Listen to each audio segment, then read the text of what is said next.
মোদিজিকে আমি রিকোয়েস্ট করব, দয়া করে লোকটাকে কন্ট্রোল করুন। সমস্ত এজেন্সিকে দিয়ে দিয়েছেন ওনার হাতে। মুখ্যমন্ত্রী মমতা বন্দ্যোপাধ্যায় কেন্দ্রীয় স্বরাষ্ট্রমন্ত্রী অমিত শাহের ওপর জাতপরনায় খচে গেলেন। গত দিনে ইমাম মুয়াজ্জিমদের নিয়ে মুখ্যমন্ত্রী যে সভা করলেন, সেখান থেকে মুখ্যমন্ত্রী যাদের যাদের টার্গেট করলেন তার মধ্যে সবথেকে বেশি সময় ব্যয় করলেন কেন্দ্রীয় স্বরাষ্ট্রমন্ত্রী অমিত শাহের। তাকে নাকি একটা সময় হামাগুড়ি কাটতে হবে, যখন নরেন্দ্র মোদী প্রধানমন্ত্রী চেয়ারে থাকবে না তখন নাকি তিনি হামাগুড়ি কাটবেন। আমার জানা নেই যে ওই সময় মমতা বন্দ্যোপাধ্যায় কি সাঁতার কাটবেন না কি করবেন, আমার জানা নেই। এবং এত কেন রাগ, সেটা হচ্ছে এই ওয়াকফ বিলটা কেন আইনে পরিণত করার জন্য অমিত শাহ এতটা উঠে পড়ে লাগলেন, এটাতে মমতা বন্দ্যোপাধ্যায় এতটা কেন রেগে গেলেন। এখান থেকেই অনেকটা আন্দাজ করা যাচ্ছে যে এই মুর্শিদাবাদ কেন এতটা আগুনে জ্বলে উঠল। রাজ্যের মাননীয় মুখ্যমন্ত্রী তিনি যদি একটা আইন নিয়ে এত রেগে থাকেন, তাহলে সেই রাগের সঙ্গে যারা সহমত পোষণ করেছেন সমাজের দুষ্কৃতীরা, তারা তাদের খেলা দেখিয়ে দিয়েছেন রাজ্য জুড়ে। এবং মুখ্যমন্ত্রী এই খেলা দেখানোর পর যাদের চোখে জল ছাড়া আর কিছু বাকি নেই, তাদের পাশে না দাঁড়িয়ে আবারও একচক্ষু মুখ্যমন্ত্রী হিসাবে ওই ইমাম মুয়াজ্জিমদের নিয়েই কিন্তু মিটিং করলেন, ওই স্টেজের মধ্যে দু একজন দেখানোর জন্য সনাতনী আর শিখদের সম্প্রদায়ের মানুষকে দেখে তিনি ধর্মের একেবারেই কত বড় একজন শান্তির দূত সেটাও প্রমাণ করার আপ্রাণ চেষ্টা করলেন। এনিওয়ে, তবে ভালো লাগলো যে মুখ্যমন্ত্রী স্বরাষ্ট্রমন্ত্রীর উপর এতটা রেগেছেন। আমরা কিছুটা আশ্বস্ত হলাম যে স্বরাষ্ট্রমন্ত্রী নিজের কাজটা ঠিক মতোই করছেন। গতকাল আপনাদের সামনে যে আমি প্রশ্নগুলো তুলেছিলাম, কি করছে দেশের সুপ্রিম কোর্ট, কি করছে স্বরাষ্ট্রমন্ত্রী, কি করছে রাষ্ট্রপতি, তার কিছু কিছু উত্তর আজকের পর্বে আপনাদের সামনে আমি দেব। এবং কেন্দ্রীয় স্বরাষ্ট্রমন্ত্রীকে অপদস্থ করতে গিয়ে রাজ্যের মাননীয় মুখ্যমন্ত্রী নরেন্দ্র মোদীর প্রশংসা কার্যত করে ফেললেন, যে নরেন্দ্র মোদীকে ওপর আস্থা দেখিয়ে দিলেন, তাও আবার এই সমস্ত সংখ্যালঘু ইমাম মুয়াজ্জিমদের সামনে যারা নরেন্দ্র মোদীকে সব থেকে বেশি ঘৃণা করে, আর দাঁড়িয়ে দাঁড়িয়ে তারা সেটা সহ্য পর্যন্ত করলেন কোনো উপায় না দেখে। আজকে আপনাদের সামনে সেই তথ্যগুলো দিতে চলেছি। নমস্কার, welcome to simple as ABC. আপনাদের সকলকে স্বাগত জানিয়ে শুরু করছি আজকের বিশেষ খবর। প্রথমেই আপনাদের আমি শোনাবো যে অনেকগুলো বক্তব্যের মধ্যে একটি বক্তব্য যেখানে মুখ্যমন্ত্রী মনে করছেন যে অমিত শাহ হামাগুড়ি কাটবেন যদি প্রধানমন্ত্রী হিসাবে নরেন্দ্র মোদী না থাকেন। আমার খুব জানতে ইচ্ছা করে সেই দিন মমতা বন্দ্যোপাধ্যায় ঠিক কি করবেন। যাই হোক, তার বক্তব্যটা এখানে শোনাই। इतना जल्दीबाजी आपका क्यों है? आप तो प्राइम मिनिस्टर कभी नहीं बनेंगे। मोदी जी चला जाने के बाद आप क्या करेंगे?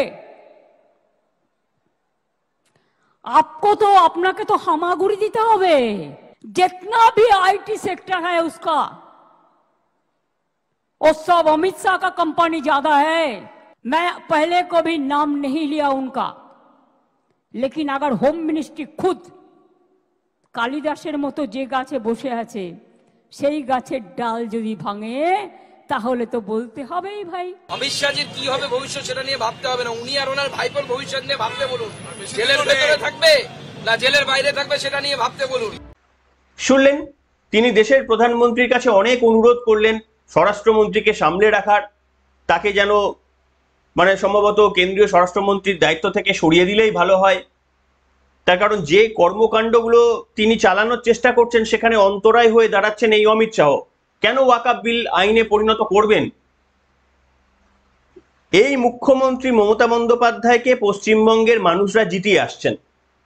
হ্যাঁ, একচক্ষু মুখ্যমন্ত্রী হিসাবে সংখ্যালঘু মানুষদের জেতানোর অনেক কারণ রয়েছে, কিন্তু কি করে একচক্ষু মুখ্যমন্ত্রীকে কোন কারণে হিন্দু সম্প্রদায়ের মানুষরাও ঢেলে ভোট দিচ্ছেন, এটা একটা গবেষণার বিষয় হতে পারে। এবং 2026-এ যদি এই রেওয়াজি বজায় থাকে, তাহলে নিশ্চিতভাবে মুর্শিদাবাদের ঘটনার পরেও কোন কোন হিন্দু সম্প্রদায়ের মানুষ কতটা বুকে বল নিয়ে, কতটা দুঃসাহস নিয়ে মুখ্যমন্ত্রীকে তৃণমূলকে ভোট দিলেন, তাদের একটা দুঃসাহসের একটা এক্সপেরিমেন্ট বা একটা গবেষণা করা যেতেই পারে যে তাদের মনের এত জোর কোথা থেকে আসে, কোথা থেকে তারা এতটা সাহস পান। যাই হোক, আমি আপনাদের সামনে দেখাবো যে দেখুন, নরেন্দ্র মোদীকে যখন কার্যত ভরসা করছেন মমতা বন্দ্যোপাধ্যায় অমিত শাহকে অপদস্থ করতে গিয়ে, তখন যে সমাজের সামনে তিনি এই কথাগুলো কার্যত বললেন, তাদের একজন প্রতিনিধি, একজন ভদ্রমহিলা, ভদ্র অবশ্য বলা যাবে না এই বক্তব্যটা শুনলে, কিভাবে দেশের প্রধানমন্ত্রী নরেন্দ্র মোদীর হাত ফাত কেটে নেওয়ার কথা বলছেন, কিভাবে আরো কি সব কেটে দেওয়ার কথা বলছেন। ওরা মানে যারা বললেন, আমার মনে হচ্ছে তারা কাটাকুটি ছাড়া আর কিছু বোঝেন না। একজন সম্মানীয় মহিলা হয়েও তিনি কি ধরনের কথা বললেন, দেখলে স্তম্ভিত হয়ে যাবেন। শুনুন একবার বক্তব্যটি। ওই জন্য করে মিশলে মোদি হাত দেয় কিভাবে, ওর হাত কেটে নেবো, ওর রাজবনি দুনিয়ায় তো পুড়ে যেই লাগাবো। এটা মোদির বাবার সম্পত্তি নয়, মোদির বাপ ওখান কিনে থইনি। আমাদের সম্পত্তি আমাদের ফিরে দিতে হবে, নইলে মোদির কাটবো ধরে,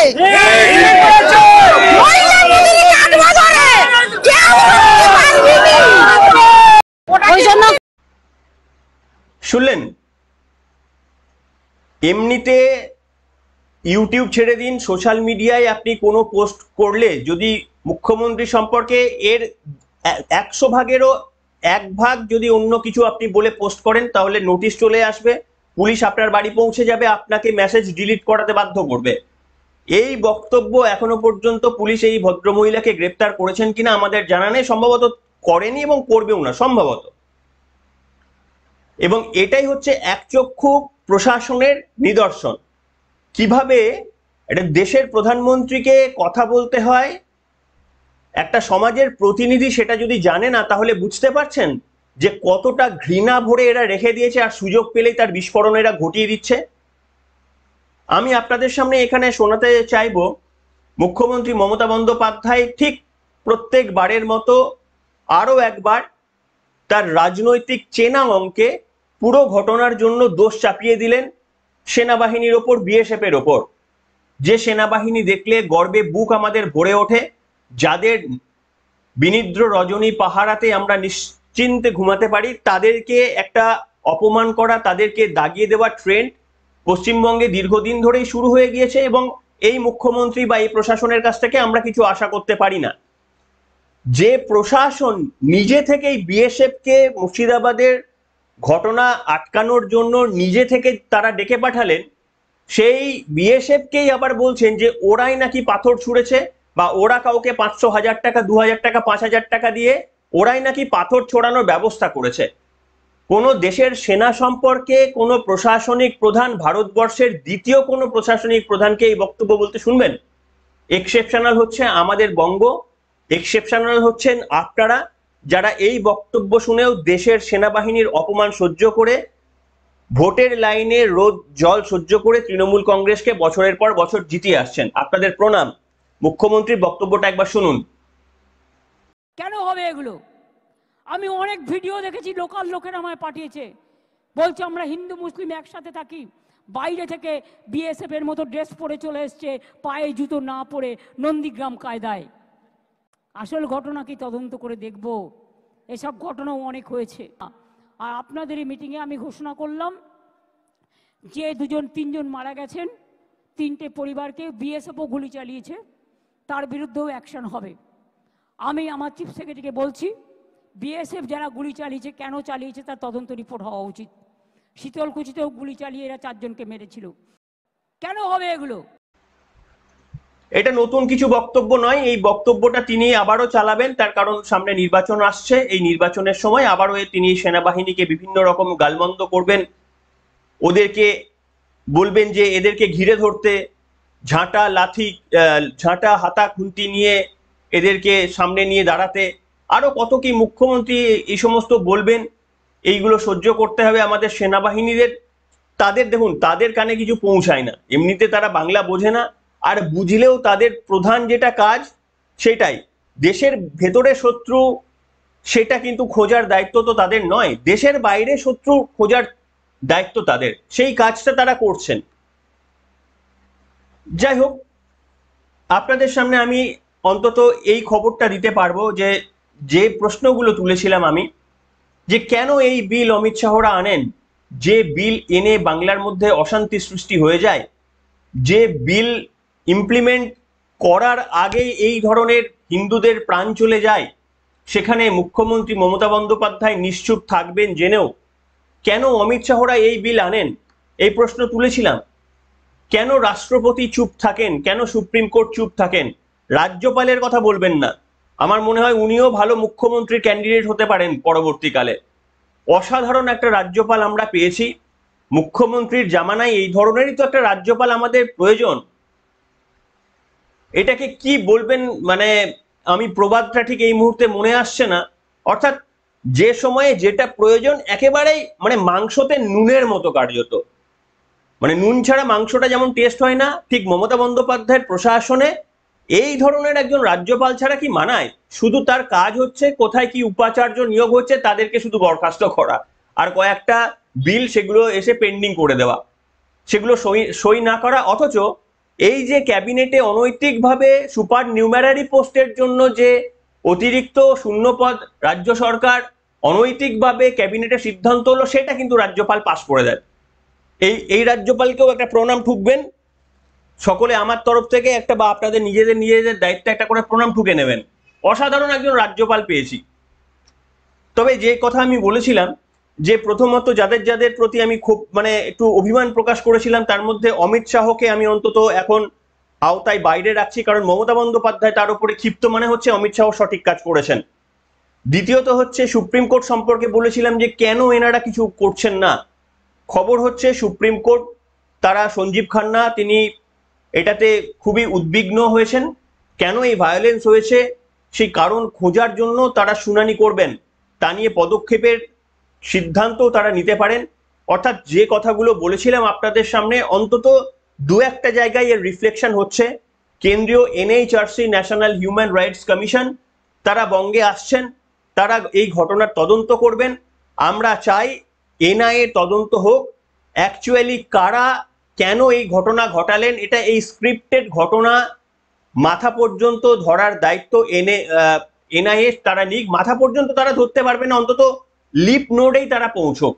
লিপ নোডের মানে এই আততায়ীদের জেলে ভরলেও অন্তত কিছুটা মানে সঠিক ব্যবস্থা নেওয়া যাবে। তো যাই হোক, এইরকম একটা পরিস্থিতির মধ্যে মুখ্যমন্ত্রী মমতা বন্দ্যোপাধ্যায় ইমাম মুয়াজ্জিমদের সাথে মিটিং করলেন। খুব খুশি হতাম যদি ওই দুস্থ পরিবারগুলো যারা না করেছে আক্রমণ, না ছুঁড়েছে পাথর, না ধরেছে তরোয়াল, যারা নিরস্ত্র, কোনোদিন পাথরও ছোড়ে না কারুর দিকে, কোনোদিন তরোয়ালও উঁচিয়ে কারুর দিকে তেড়ে যায় না, মুখ্যমন্ত্রী তাদের পাশে কোনোদিনই দাঁড়াবেন না। এটা সকলেই আমরা জানি। জানার পরেও হচ্ছে, দেখুন বাঙালি এমন একটা জাতি যে যতক্ষণ না নিজের ঘর পড়ে এরা মানে অন্য কারুর ঘর পুড়লে এরা এত চিন্তিত হয় না। এবং আমার খুব অবাক লাগে তৃণমূল কংগ্রেসের হিন্দু নেতাদের দেখে, তাদের আস্ফালন কিন্তু সব থেকে বেশি। আশ্চর্যের বিষয় হলে এটাই সত্য, তৃণমূল কংগ্রেসের হিন্দু নেতারা, তাদেরও তো একটা পরিচয় রয়েছে, তারাও তো মানুষ। ওয়াকআপ সম্পত্তি তো আর তাদের ছিল না, এটা তো মুসলিমদের সম্পত্তি। ওয়াকআপ সম্পত্তি থেকে আয় যদি কারুর উপকারে লাগে সেটা মুসলিমদের, কাজেই তৃণমূল কংগ্রেসের হিন্দু নেতাদের সঙ্গে সম্পর্ক ছিল না। কিন্তু এখানে যা বক্তব্য আমি শুনেছি একের পর এক তৃণমূল কংগ্রেসের ছোট বড় মাঝারি নেতার, আপনাদের শোনাতেও পারবো না। বলছেন হাত কেটে দেবো, মুসলিমদের সম্পত্তি ইয়ে করতে আসলে চোখ উবড়ে দেবো, এই ধরনের বক্তব্য তারা বলেছেন। এদের জন্য মাঝে মাঝে করুণা হয় ইতিহাসের পাতাগুলো পড়লে। এই রকম পশ্চিমবঙ্গের স্বাধীনতা উত্তর বা স্বাধীনতার পর থেকে বা স্বাধীনতার সময় থেকে এইরকম অনেক ঘটনা ঘটেছিল। এইরকম মানুষ পশ্চিমবঙ্গে অনেক ছিল, তারা কিভাবে যে তাদের জীবনের মূল্য চুকিয়েছে ইতিহাস তাদের সাক্ষী। শুধু তারাই নয়, তাদের এই অবস্থানের জন্য কত মানুষকে তারা বিপন্ন করেছেন, তা সত্ত্বেও আমাদের কিন্তু কিচ্ছুটি করার নেই। এবং তারাই শুধু কেন বলবো, এই ঘটনার পর আপনাদের মধ্যে কতজন রয়েছেন যারা তৃণমূল কংগ্রেসকে গত লোকসভা নির্বাচনেও ভোট দিয়েছিলেন?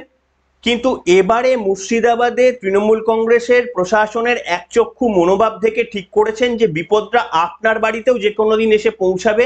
এইটা ভেবে কতজনে মনে করছেন যে না, তৃণমূল কংগ্রেসকে ভোট দেওয়াটা এবার বিপজ্জনক? একজনও লিখে জানাবেন? একজনও কমেন্ট বক্সে কি লিখে জানাবেন? সম্ভবত কেউ লিখে জানাবেন না, তার কারণ এই ঘটনার পর কেউ অবস্থান পরিবর্তন করবেন না। যারা অবস্থান পরিবর্তন করার, তারা অলরেডি আরজিকর কাণ্ড দেখে কিংবা সন্দেশখালি দেখে তারা অলরেডি অবস্থান পরিবর্তন করে গিয়েছেন। তার কারণ তাদের বিচার বুদ্ধিতে অনেক আগেই তারা বুঝতে পেরে গিয়েছেন। আর যারা এখনো অবস্থান পরিবর্তন করেননি, তারা কোনোদিনই অবস্থান পরিবর্তন করবেন না এবং আপনাদের ভূমিকা ইতিহাসে স্বর্ণাক্ষরে লেখা থাকবে। ঠিক যেমন গ্রেট ক্যালকাটা কিলিংস বলুন কিংবা বড় বড় যে হিন্দু নিধন যজ্ঞগুলোর সময় এই রকম আপনাদের মতো অনেকের ভূমিকা ইতিহাসের পাতায় স্বর্ণাক্ষরে লেখা রয়েছে, ঠিক আপনাদেরও এই ভূমিকা স্বর্ণাক্ষরে লেখা থাকবে। এনিওয়ে, আমি সবাইকেই বলবো যে যেরকমই পরিস্থিতি হোক, আজকে মুর্শিদাবাদের সেই মানুষগুলো মার খেলেন বটে, পাল্টা মার দেননি। এইটা হচ্ছে হিন্দু সম্প্রদায়, এইটা গর্বের সম্প্রদায়। তাৎক্ষণিকভাবে মনে হতে পারে যে এইটা ঠিক না, কিন্তু এর একটা বড় ইম্প্যাক্ট রয়েছে। এর বড় ইম্প্যাক্ট হচ্ছে গোটা দেশ জুড়ে বন্দিত হওয়া হিন্দু সম্প্রদায়ের নাম। গোটা দেশের আপনি এমন কোথাও যাবেন সেখানে আপনি হিন্দু বলে আপনাকে কোথাও অপমানিত হতে হয় না। এইটা হচ্ছে আমাদের গর্ব। ওই মুর্শিদাবাদের মহিলারা চোখের জল ফেললেন, পাল্টা আঘাত প্রত্যাঘাতের চিন্তা পর্যন্ত তারা করেননি। স্যালিউট তাদের।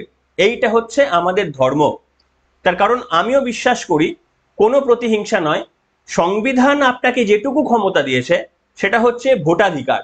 সেই ভোটাধিকার যথাযথভাবে প্রয়োগ যদি আপনি করেন, তাহলেই কিন্তু আপনার যথাযথ জবাবটা দেওয়া যাবে।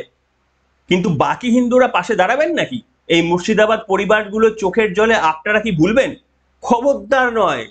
টিভি সিরিয়াল দেখুন, আনন্দে থাকুন, নিজের বাচ্চা বড় হচ্ছে কিনা, ভালো স্কুলে পড়ছে কিনা, ভালো চাকরি পাচ্ছে কিনা, সেই নিয়ে বুধ থাকুন। অন্যর পরিবার ভেসে যাচ্ছে তো আমার আপনার কি? এনিওয়ে, সবাই ভালো থাকবেন, কোনো হিংসা না, সকলে শান্তিতে থাকবেন। প্ররোচনা নয়, একেবারেই শান্তিতে বিরাজ করে একে অপরের সঙ্গে যে পশ্চিমবঙ্গ হিন্দু মুসলমানের ভূমি, সেই পশ্চিমবঙ্গ আবার সেই ভূমিতেই পরিণত হোক। আর যে সমস্ত উচ্ছৃঙ্খল লোকগুলো রাস্তায় দাঁড়িয়ে এইভাবে বেয়াদপি করলেন, তাদের আইনের আওতায় এনে যোগ্য শাস্তি হোক, এটুকু কামনা ছাড়া আর তো নতুন কিছু বলার নেই। এখনকার মতো এখানেই।